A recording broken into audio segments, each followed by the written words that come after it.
Allez, on prend à présent la direction de la France. Le nombre de morts est en augmentation, l'espérance de vie diminue et les naissances sont en baisse. Pas de quoi vous réjouir en ces débuts de matinée et de journée, mais ce sont les nouveaux chiffres de l'INSEE. On s'y penche avec David Klezewski. Plus de morts parce que plus de personnes âgées. En 2015, la France a connu une augmentation des décès. Pour autant, les démographes affirment qu'ils n'enregistrent pas de coup d'arrêt dans la tendance à la hausse de l'espérance de vie. Au contraire, depuis 20 ans, les hommes ont gagné 3 ans. Les femmes peuvent-elles prétendre vivre 5 ans de plus ?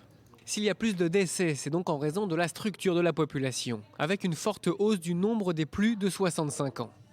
Une tranche d'âge plus sensible aux conditions climatiques et qui a souffert de 3 épisodes sanitaires liés à la météo tout au long de l'année 2015. Grippe en début d'année, canicule en juillet et brusque vague de froid en octobre. À noter cette année aussi une très légère baisse des naissances, 800 000 bébés en 2015. Rien d'exceptionnel selon l'INSEE qui dit avoir déjà observé de tels mouvements dans le passé. En France, le taux de fécondité, c'est-à-dire le nombre moyen d'enfants par femme, s'élève à 1,96. C'est peu, mais c'est l'un des taux les plus forts en Europe. L'Irlande et la France sont en effet depuis plus de 15 ans les 2 pays les plus féconds du continent. Et pour tenter d'y voir plus clair sur les raisons de ces chiffres assez éloquents, nous sommes en ligne avec Marie Reynaud, chercheure à l'INSEE. Marie, bonjour et merci d'avoir accepté de répondre ce matin à nos questions. Alors jamais, depuis la fin de la Seconde Guerre mondiale, jamais la France n'avait connu une mortalité aussi importante. En 2015, 600 000 personnes ont perdu la vie, une hausse de 7,3% par rapport à l'année précédente. Comment on peut l'expliquer ? Alors ce phénomène observé en 2015 s'explique pour 2 raisons. D'abord, le vieillissement de la population française. De plus en plus de personnes arrivent tous les ans aux âges de mortalité élevés. D'un côté, c'est la première raison.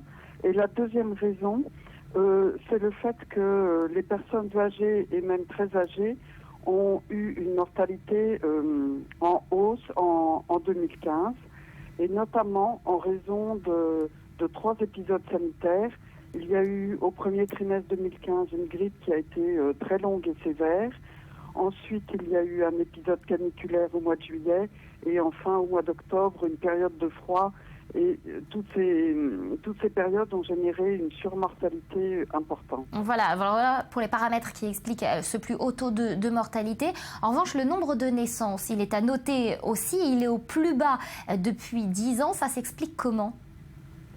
Alors, les naissances ont légèrement baissé en 2015. Il faut relativiser la baisse parce qu'elle est quand même faible. 19 000 bébés en moins, ce qui fait une baisse d'environ 2%.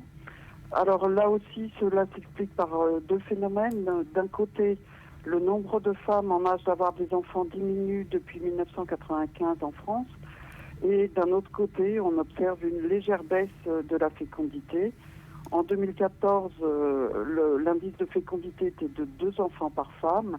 Et en 2015, de 1,96. Vous voyez, la baisse est quand même très, très légère. Une baisse à modérer. En revanche, j'imagine que ce sera bien évidemment le défi pour le gouvernement français et pour les gouvernements de l'Union européenne, puisque c'est un phénomène plus global. Merci beaucoup, Marie Reynaud, d'avoir répondu à nos questions ce matin, chercheuse donc à l'INSEE.